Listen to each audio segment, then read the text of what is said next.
Gayantya Uchair Amum Eva Sanghata Vichikyur Unmattaka Vadvanadvanam Paprachura Kashavad Antarang Bahir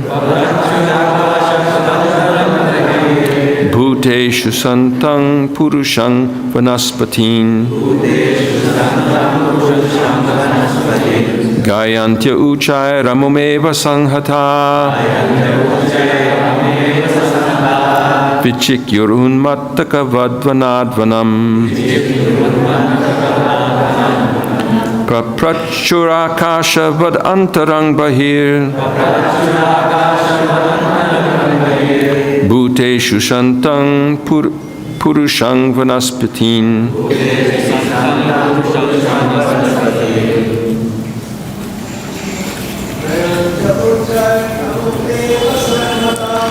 Vayantu Uchai Seva Sanghata Vichikyurun Mattaka Vadvanadvanam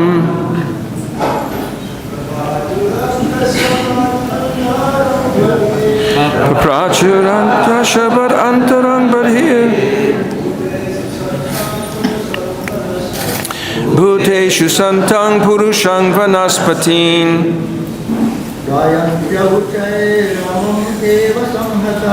Gayantya Uchai Ramam Eva Sanghata Vichikyurun Mataka Vadvanadvaram Paprachuraka Vad Antarang Bahir Bhuteshu Santang Purushang Vanaspatin Gayante Ucce Ramumeva Sanghata Gayanta Uchai Ramameva Sanghata Vichikyurun Mattaka Vadvanadvanam Vichikyurun Mattaka Vadvanadvanam Paprachuraka Shavadhantarang Bahir Paprachuraka Shavad Antarang Bahir Bhuteshu Santang Purushang Vanaspatin Bhuteshu Santang Purushang Vanaspatin. Ladies.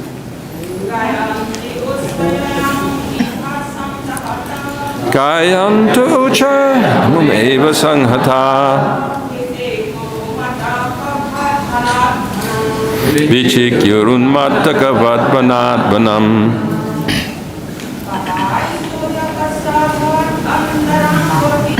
Paprachuraka Shavad Antarang Bahir Bhuteshu Santang Purushang Vanaspatin Gayantya Uchai Ramum Eva Sanghata Vichikyurun Mattaka Vadvanadvanam Paprachuraka Shavad Antarang Bahir Bhuteshu Santang Purushang Vanaspatin Gayantaha, singing. Uchai, loudly. Amum, about him. Eva, indeed. Sanghataha, together in a group. Vichikyahu, they searched. Unmattakavat, like mad women. Vanat vanam, from one area of the forest to another. Paprachuhu, they inquired. Akashavat, like the sky. Antaram, internally. Bahih, and externally. Bhuteshu, in all created beings. Santang, present. Purushang, the Supreme Person. Vanaspatin, from the trees. Translation. Singing loudly of Krishna, they searched for him throughout the Vrindavana forest like a band of mad women. They even asked the trees about him, who as the Supersoul is present inside and outside of all created things, just like the sky. Please repeat. Singing loudly of Krishna, they searched for him throughout the Vrindavana forest,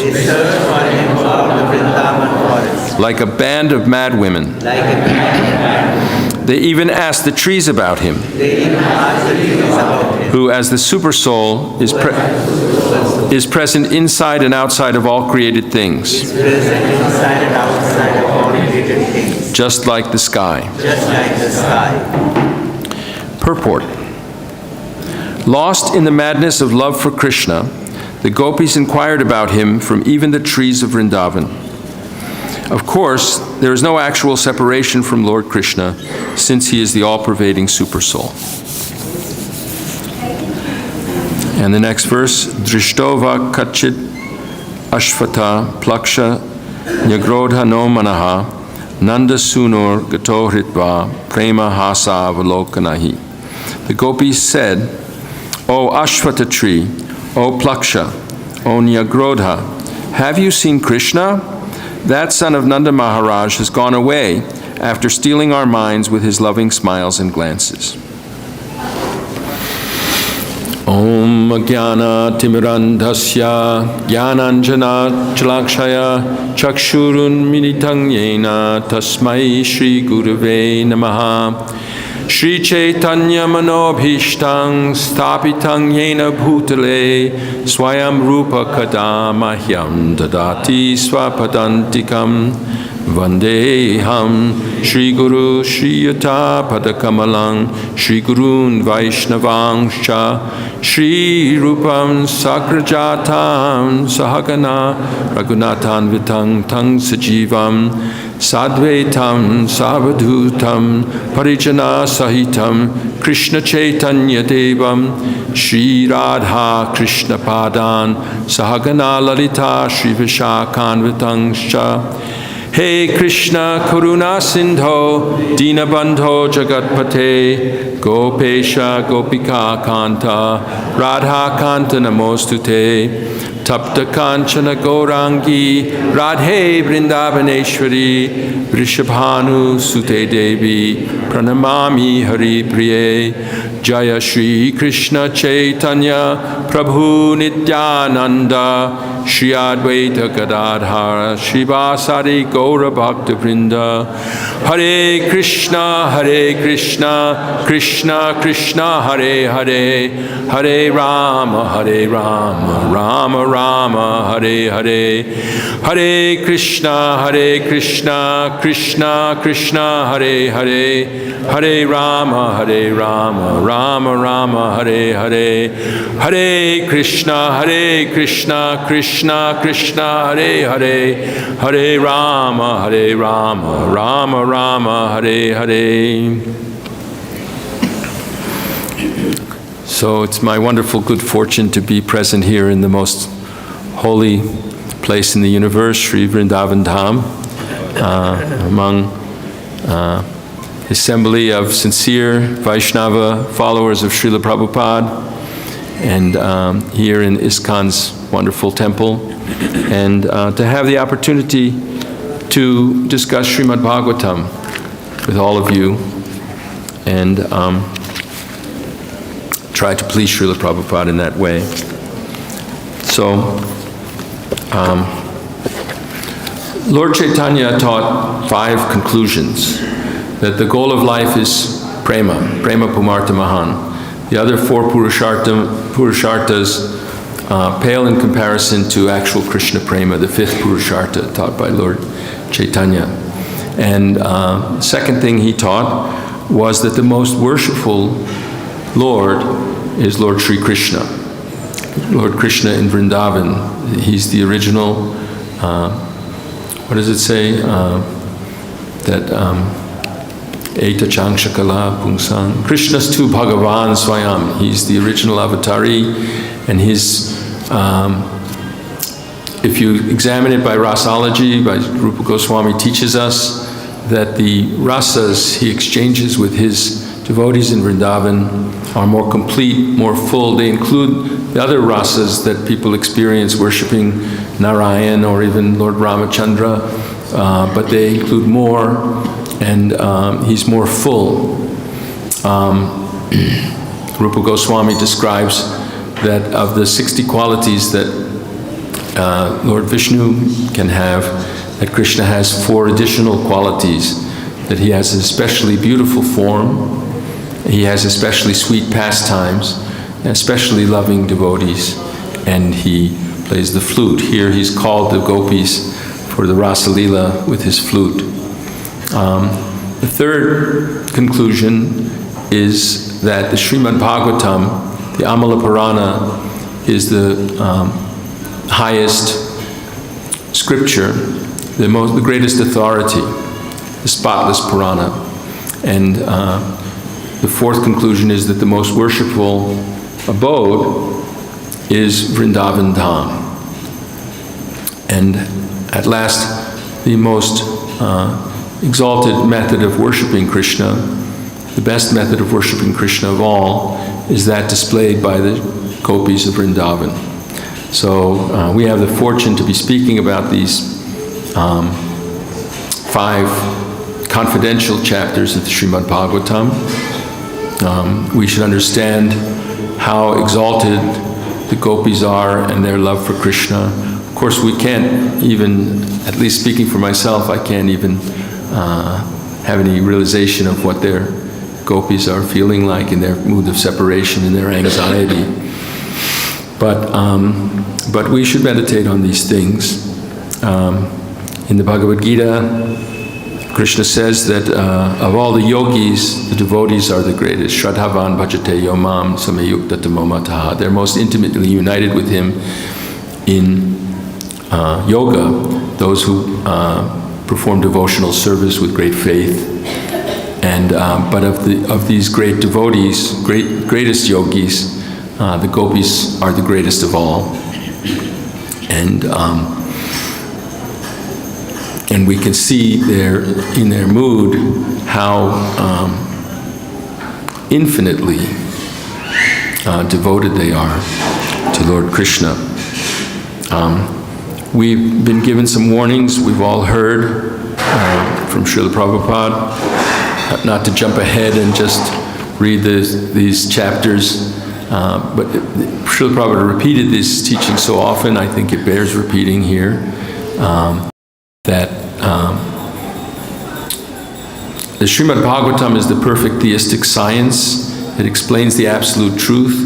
We heard on Monday from Chaitanya Charitamrita about this 11th verse in the 2nd chapter of the 1st canto. Vadanti tat tattvavidas tattvam yajnanam advayam brahmeti paramatmeti bhagavaniti shabdyate. That the absolute truth is non-dual. There's no qualitative difference between the subject and the object in the absolute truth, Srila Prabhupada explains. And so we've been warned, Srila Prabhupada repeatedly says, if we want to get the full effect of reading about Krishna's Leela in the 10th canto, one has to proceed step by step and assimilate all the teachings of the first 9 cantos and really understand the science of God, really understand the tattva, the absolute truth, understand how we are in duality, what non-duality is. In the 11th canto, Kavi Yogendra says, Vayang dutiyang abhinibesha tatsyad ishan apetasya viparyayo asmriti. And that this is tanmaya yato. This is due to illusion that fear arises when we begin to become absorbed in something that appears to be separate from Krishna. That's how we falsely identify with a material body. Material things are different from spiritual things. We have to be able to distinguish between matter and spirit. We, Tatastha Shakti, are of the Krishna's superior energy. His inferior energy is material energy. It's illusory energy. It appears to be separate from Krishna. It appears to be inert. temporary. It's actually eternal, but it's always changing, and we're trying to enjoy it, and therefore we don't see it for what it really is. Instead of using it for Krishna service, we try to use it independently of Krishna, and therefore we're really separated from Krishna. Gopis are never actually separated from Krishna, but if we think, if you're like me, you open your phone and you see something about some news going on, the war in Ukraine or whatever, and you say, "Oh, nectar! Now I'm gonna really enjoy reading about this thing." Then that's our fallen condition. We're under the illusory energy, and we can't experience pure devotional service. We can't understand and know Krishna in his full power and glory. Saveda datum padaving parasya duranta viryasya rutangapane. This verse is beautiful. Yomaya santatran pritya saroja bhajeta yatpada saroja gandham, from the 3rd chapter, that only those who render unmotivated, uninterrupted devotional service to Krishna can know his to the lotus feet, which have the fragrance of lotuses, of Krishna, who carries the chariot wheel in his hand, can know him, his full power and glory as the creator of everything. So the Srimad Bhagavatam hits at the absolute truth. Dharma projitakaitavocha paramonia matsaranam satam vedyam vastavamatra vastu shivadam tapa trayon mulanam. The absolute truth is described as reality distinguished from illusion for the welfare of all. And we have to, if we want to get the benefit of hearing and discussing Srimad Bhagavatam, we have to understand all of these teachings of Srimad Bhagavatam. The Leelas are there, they're very enlivening. Narada Muni actually told Vyasadeva that he had to describe the Leelas of Lord Krishna and his pure devotees, and show the face of pure devotional service. But they won't be understood or appreciated unless we have the foundation of understanding that we're not the body, that we're spirit soul, that our actual position is to worship Krishna, serve Krishna, eternal servants of Krishna, that we have to overcome, we have to act according to regulative principles to overcome the lust that is in our hearts and creating, Prabhupada says, inebriety. The 3 modes of material nature are, our body is really made of the 3 modes of material nature. It's acting in accordance with, the senses are interacting with their objects in accordance with the interaction of these modes. And we have to understand these basic things. We're very fortunate to be in Kali Yuga. Many people think, what's so great about Kali Yuga?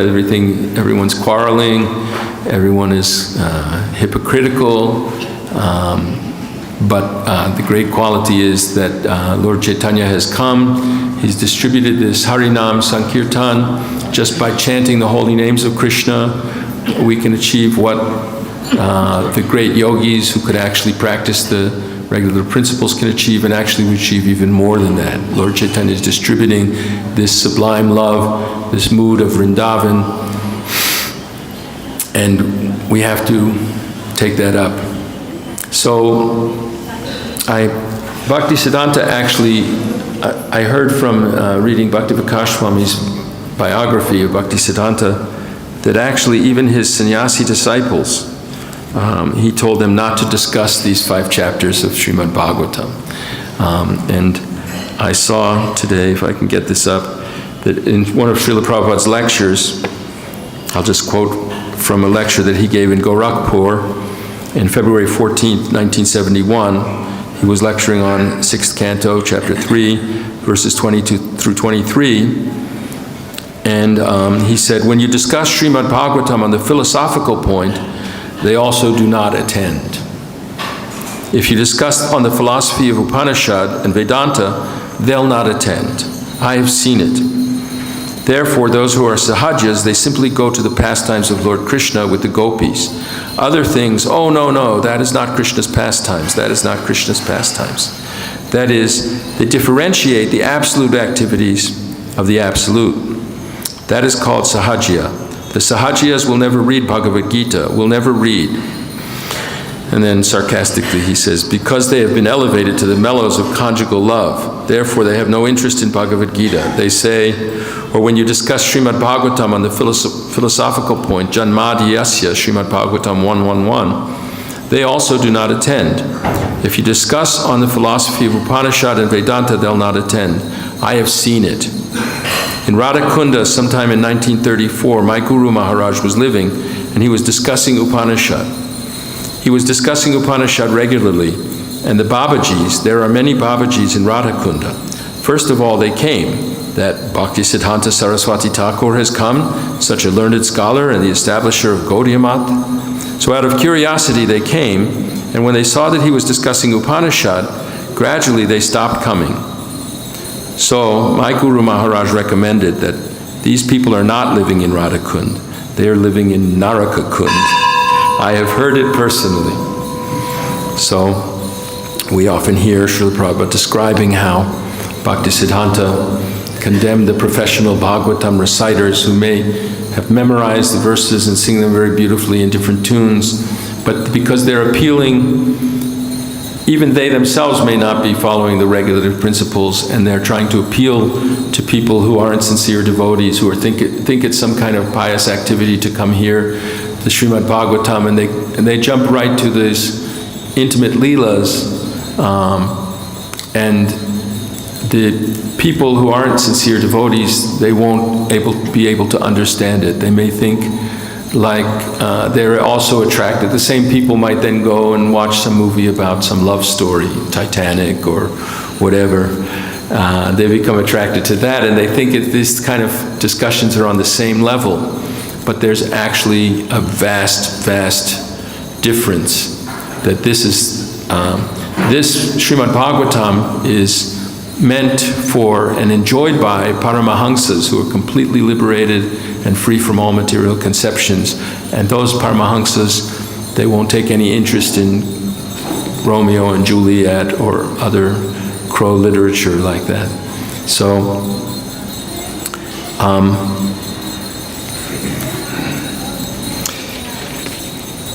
nevertheless, we are to discuss, or we are to at least read these pastimes. We were hearing last night from Jayadvaita Swami that reading Srimad Bhagavatam is best done in the company of other devotees. We can read if we're alone, we can read Prabhupada's books, and that's okay, and study them, that's okay, and memorize shastras, memorize verses. But it's most productive if we're in an association of sincere devotees, faithful devotees. And Shukadev Goswami himself, at the end of this Rasa Lila portion, in chapter 33 of the 10th canto, text 39, he says that anyone who faithfully hears or describes the Lord's playful affairs with the young gopis of Vrndavan will attain the Lord's pure devotional service. Thus he will quickly become sober and conquer lust, the disease of the heart. So once again, the word sober, Prabhupada used the word inebriety, which means lack of soberness. It means intoxication. That when we're inebriated, we see things, our perception is wrong. Therefore, you can't drive a car. Your reactions are slow, and you perceive things in a distorted way. And similarly, those of us who are affected by the disease of lust in the heart, which has captured these sitting places of the senses, the mind, the intelligence, it covers our real knowledge. Eternally, the soul is Satchit Ananda, it has full knowledge.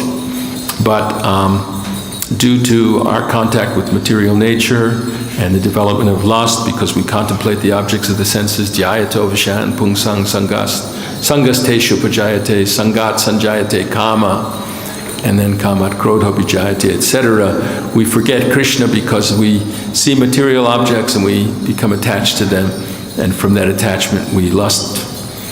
And this disease can be cured by understanding Srimad Bhagavatam and Bhagavad Gita, and by actually practicing, following the regulative principles, following the orders of the spiritual master, chanting at least 16 rounds of Hare Krishna Maha Mantra a day, serving this transcendental movement meant to distribute Krishna consciousness and the teachings of Lord Chaitanya all over the world. And then we can begin to understand and relish these pastimes and take the cure that will really work. Satang prasangat mama virya sangvado. Kapila Dev tells Devahuti that by hearing in the association of devotees, bhavantarhit karna rasayana katha, there's a medicine comes in through the ears and into our heart, and tajjoshnara shvapavargavartani shratir bhaktir anukramishiti. So eventually we're trying for this prema bhakti. I, like Abhiram Prabhu yesterday confessed, I'm also still have many anarthas, and I haven't come to the stage of that kind of attachment to Krishna that I can't bear to be separated him for a moment. But the gopis have this attachment, and we see this in this verse. We see that Krishna, to punish their pride, get them ready for the Rasa Leela. They were, at first, Krishna discouraged them, said, go back home. And what time do I have here? Oh, here. And, but then when they pleaded with him so feelingly that how cruel he was being, that they had given everything, their whole selves, their whole lives, they'd given up their families, their duties, their reputations, everything, just because of the sound of his flute, they had come there, and how can he reject them and instruct him? Even though his instructions were good moral instructions for normal people. Women shouldn't run off to some paramour in the night. That's abominable and very degrading. But then, in kindness, after hearing their sincere plea and knowing their hearts, he did embrace them and kiss them as they wanted. But then when they started feeling like we are the most fortunate women in the universe, Krishna decided to curb their pride by disappearing. And then what happened? We see how these great devotees responded to Krishna's disappearance. They can't stop thinking of Krishna even for a minute. The gopis cursed Lord Brahma that their eyes have to blink. He created a body that when their eyes blink, they can't see Krishna for that split second. And now he's disappeared from the rasa dance, and they've become like mad after finding him. They can't tolerate it. This feeling of separation is so strong. And here they've joined together like a band. Together they're looking for Krishna, and they're going and they're asking the trees. And this brings to mind 2 points. One point is that ordinarily people wouldn't ask directions from a tree if you didn't know where you were going or you wanted to know some information. So ordinarily we have that discrimination that the tree's not going to talk to us.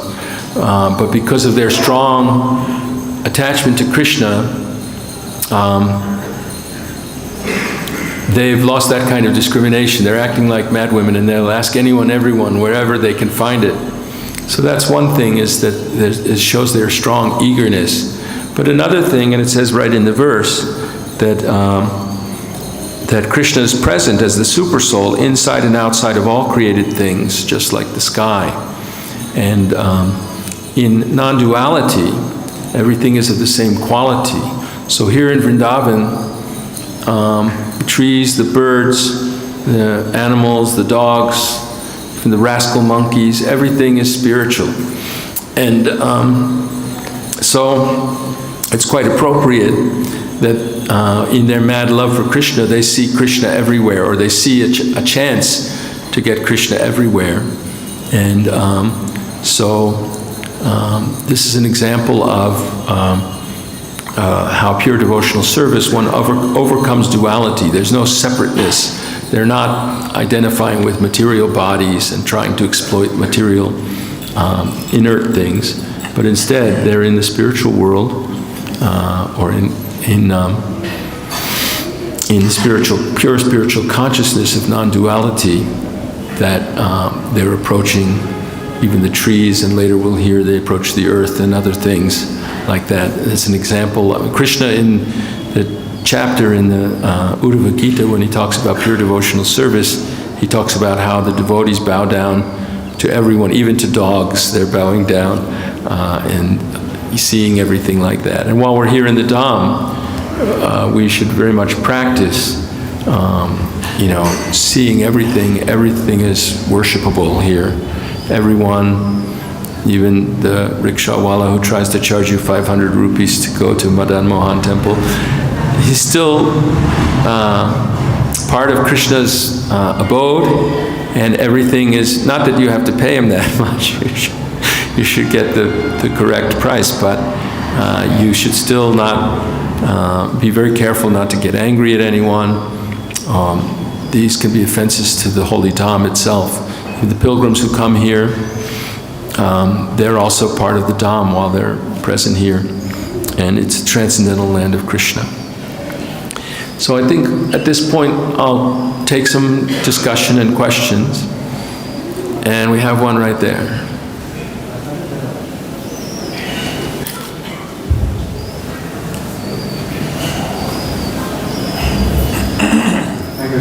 Hare Krishna, Prabhu.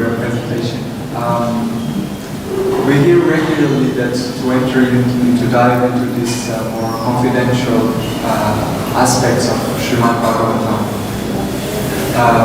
we must distinguish between matter and spirit, and you mentioned that in the class.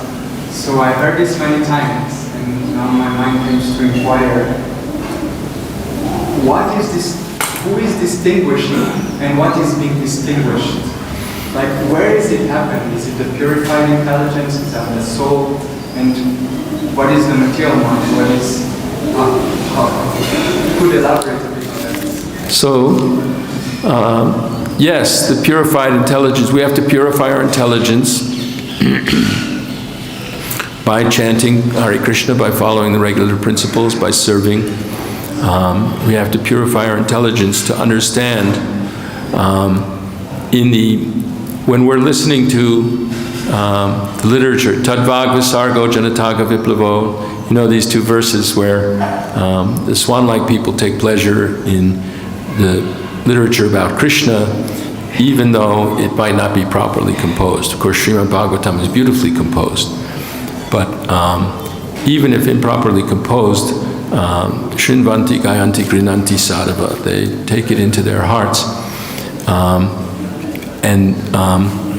But in material consciousness, we're trying to enjoy through our senses. So material lust, when we watch a movie about a boy meets girl, or a rom-com or whatever, or we hear popular songs, what is our popular music about? Almost all the time, it's about either a boy and girl meeting and how happy they are in love, or more commonly, how one of them has left the other one, and they're in despair. These are aspects of real love in the spiritual world, in separation and so forth. But the perverted reflection, people are thinking about their material bodies and their material senses, and the material emotions that are involved under the three modes of material nature, inebriety, as I was saying before. The pastimes of Krishna are completely free from that inebriety. They're not touched at all by the modes of passion and ignorance, and they're not about, sensual activities at all. Krishnadas Kaviraj Goswami gives the example of gold and iron, that they both have some qualities the same. They're both metal. They both can feel hard, and they, whatever. But gold is brilliant and shiny and beautiful because it's of a completely different quality than black iron. And so that's what's distinguishing, is that, when we hear these things, if we think that this is a beautiful love story, like if you watch, I've seen I shouldn't be watching cinema, but I've seen some Hindi cinema, and the hero is struggling with all these difficulties in the material world, and then he sings to his girlfriend, I am Krishna and you are my Radha. And she sings, I am Radha and you are my Krishna. It's nonsense, it's offensive. And Bhaktisiddhanta was very strong against this that we should understand, we should appreciate what valuable treasure we have in Srimad Bhagavatam and not confuse it as if it were some kind of mundane literature, sensual literature. And the people who aren't sincere devotees and hear about it, naturally they're attracted to this part of the literature because they like love stories and they're sensuous people. They want to enjoy their senses and they're not really that interested in the philosophy of, what is spirit, what is matter, how is the absolute truth. Krishna is in one sense everything. He has multifarious energies, and the absolute truth is actually full of variety, but at the same time it's completely non-dual. That kind of understanding we really need to have to appreciate the emotions of the gopis. And to really appreciate them, we have to become advanced devotees that can experience similar emotions by actually being free from all anarthas, having a strong taste, asakti, bhava, and prema, like that. So that we were talking yesterday about work hard, samadhi later, or deserve then desire. The point is that in our current state, Bhaktisiddhanta emphasized that we're the seen, not the seer, that we shouldn't try to see Krishna, but we should try to act in such a way that Krishna will want to see us. We should realize that when we come to take darshan of the deities, we're giving them, that we're putting ourselves before them so they will see us. And we can actually, when we pay our obeisances to Srila Prabhupada, our spiritual master, at night, and we should take an inventory. How well have I done today? How well have I chanted? How well have I served? And that's the way to actually purify the heart so that our intelligence is so purified that these things will shine. There's a verse, actually, Jayadvaita Swami was reciting this verse yesterday also, I believe, from Lord Kapila Dev. But I don't know the Sanskrit. But it was that when we hear the activities of the Leela of Krishna correctly, it acts like this autumnal rains on muddy pools of water that it clarifies the water. So it'll clarify our mind so that, and in the Brahma Samhita it says that the glory of Krishna's pastimes are ever triumphantly dominating the mundane as recollected in the minds of recollecting souls. And Bhaktisiddhanta says that only people with pure, clear, intelligent, pure, clear minds, that they can actually recollect these pastimes, which are, tremendously more glorious than anything any mundane poet or novelist or something can imagine. Gopal Prabhu.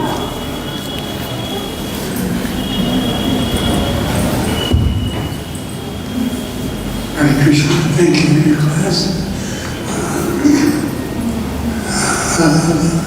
And additive to this Prabhu's question, if we want to purify our consciousness, Krishna gives us the directives in Bhagavad Gita, and he says that as you surrender to me, I give you the intelligence by which you can come to me.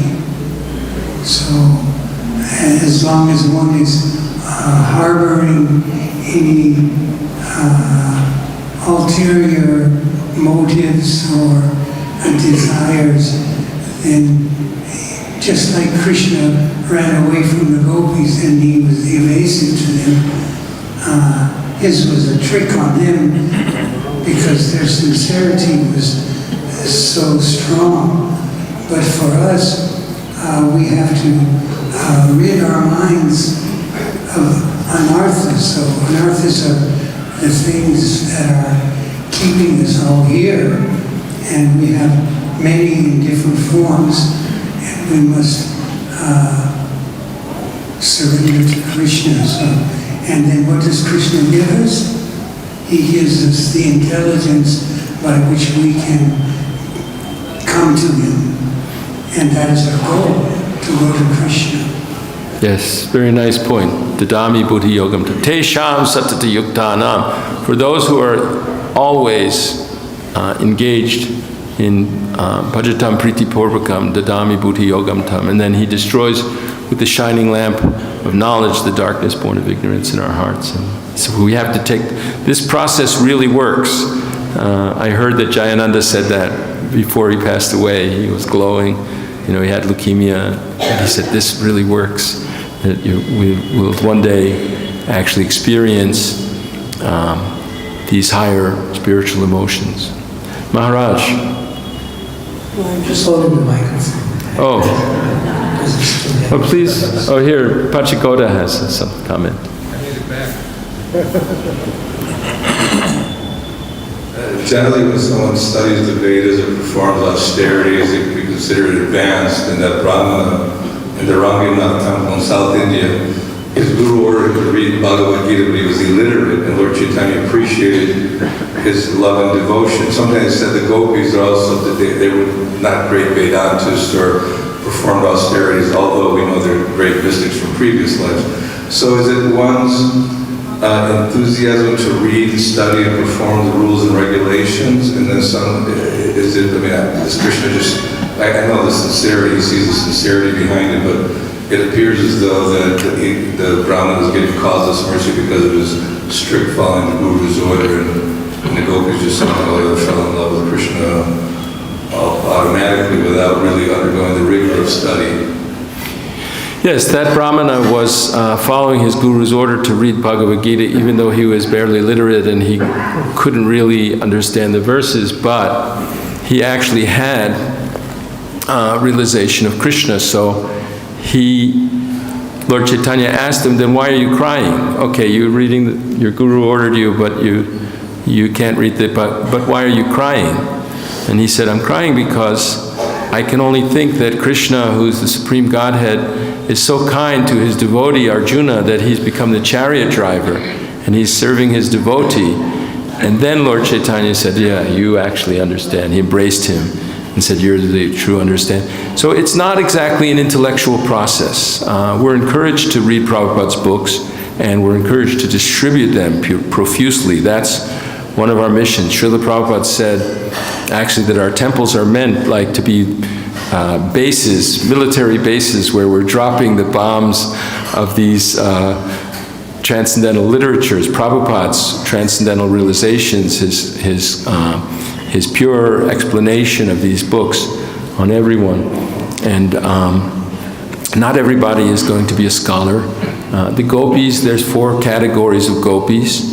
Most of the gopis are actually Krishna's eternal associates who descend with him from the spiritual world, from the unmanifested Goloka Vrndavan. But some are Vedas personified and rishis. Rishis who saw Lord Ramachandra and saw the beauty and were given the opportunity to participate in Krishna's Leela in Vrajabhumi.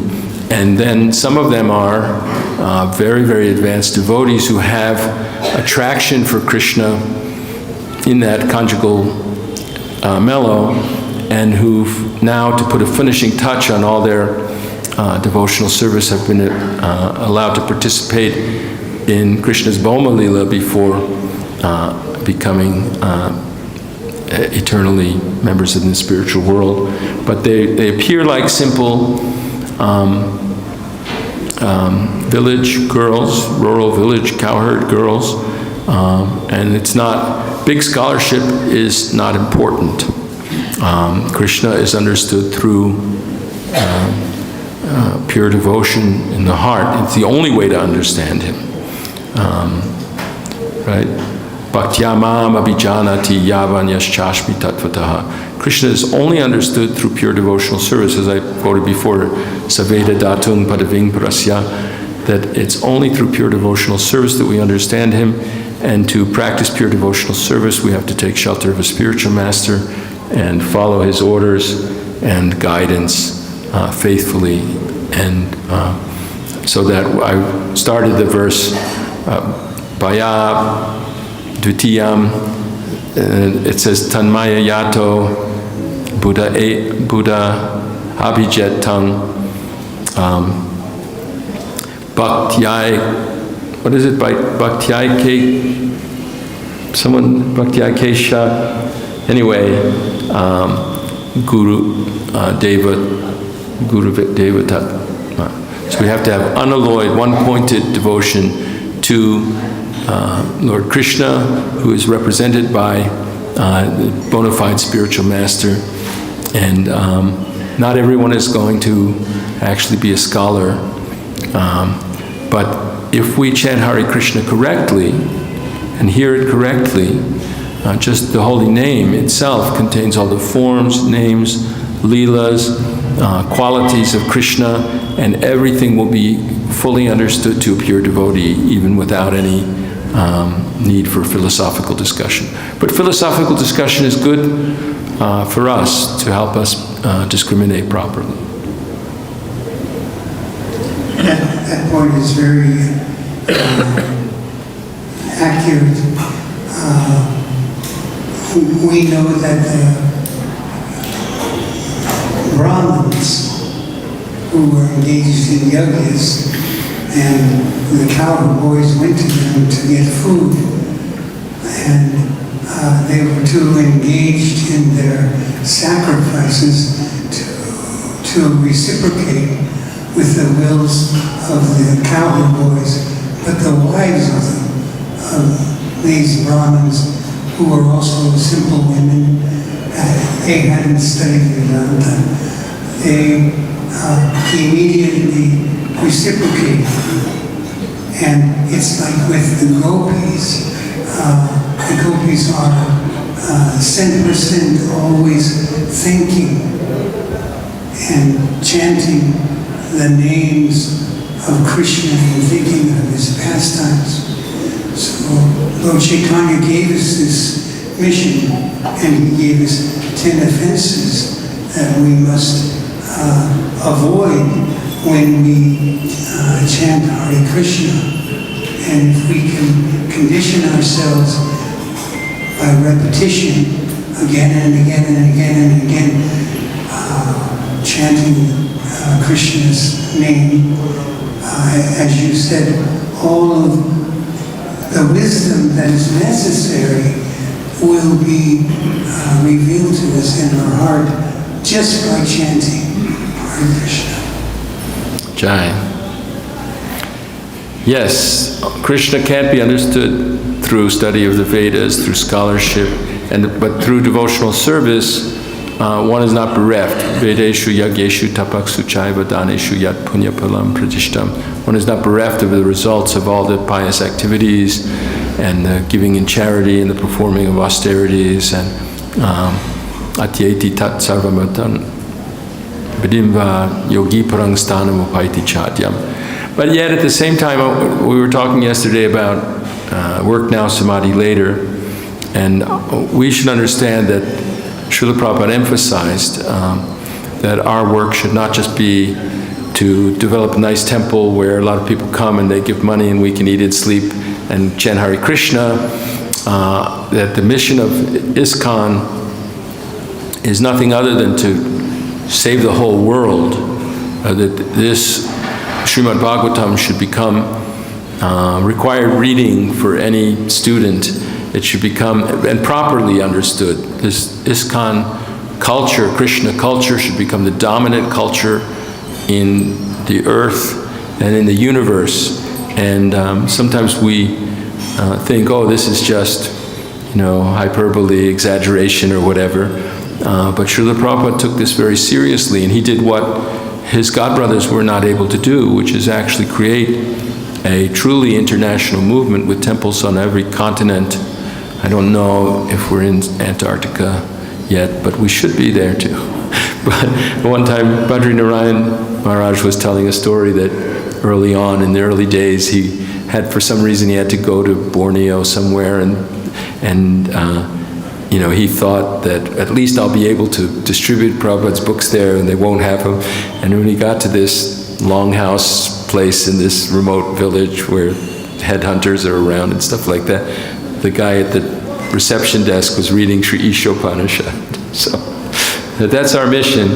And to do that, Prabhupada established the Bhaktivedanta Institute. We had this nice Brahmin gentleman yesterday who was studying in college, who was studying science and philosophy, and it's bewildering to people, you know, our mundane science, although it's very limited in what it can explain, it does support a technology that people find useful.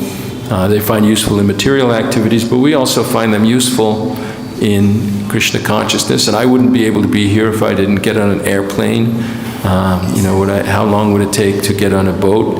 And even the boats would not be sailboats. So Bhaktivedanta Institute is to establish Krishna consciousness among the intellectual leaders of society as well.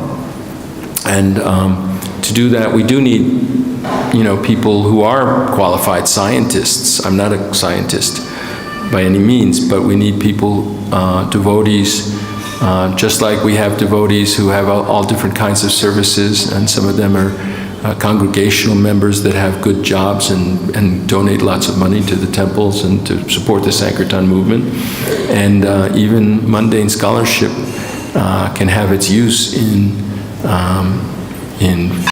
satisfying the mission of Krishna consciousness, but it also can be dangerous. It can make someone proud. They might feel better than a devotee who doesn't have that kind of training and qualification. That's offensive. And of course, real scholarship is to understand Krishna and to read Srimad Bhagavatam and to chant the holy name with love. So I appreciate all the points. They're very good points everyone's making. When early in the class you mentioned that even if someone reads something that is not properly composed, the essence of the message will still be related. So I can remember when I joined Iskcon, we had no books, and the only book we had was the book Prabhupada brought from India. And when I went to the temple, they gave me these 3 books, big books like this, and they said, this is our Bible, and we study from this, and we will learn everything we need to know. And of course I was shocked at first because I was practically illiterate, and then Sanskrit and English and transliterations and all of these things were there. And you know, I stumbled through as best I could, and even though Prabhupada had many grammatical mistakes, any question that had ever concerned me was immediately revealed in the first few chapters. It's a fact. Srila Prabhupada says that even one line or even one word can give you everything of his books. And Vaisheshika, when he distributes books, and people say, oh, I don't read books, or he tells them, just having this book on your bookshelf gives you all good fortune. I don't know how much time we have, we're kind of over, but I wanted to say about that time, I met a devotee on the campus of the University of Miami when I was about 15 years old. And his name was Akinchana Das, and I've never been able to find him again, but he was sort of a Pradarshika guru for me.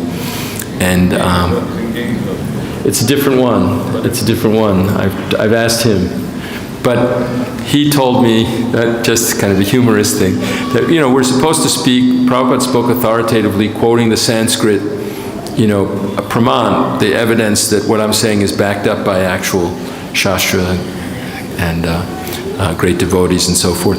So he said that, you know, they didn't have any books, so they didn't know how to preach. So he would say, and Krishna says in Bhagavad Gita, Nama Om Vishnupadaya, we are not this body. Krishna Prishtaya Bhutale, we are spirit soul.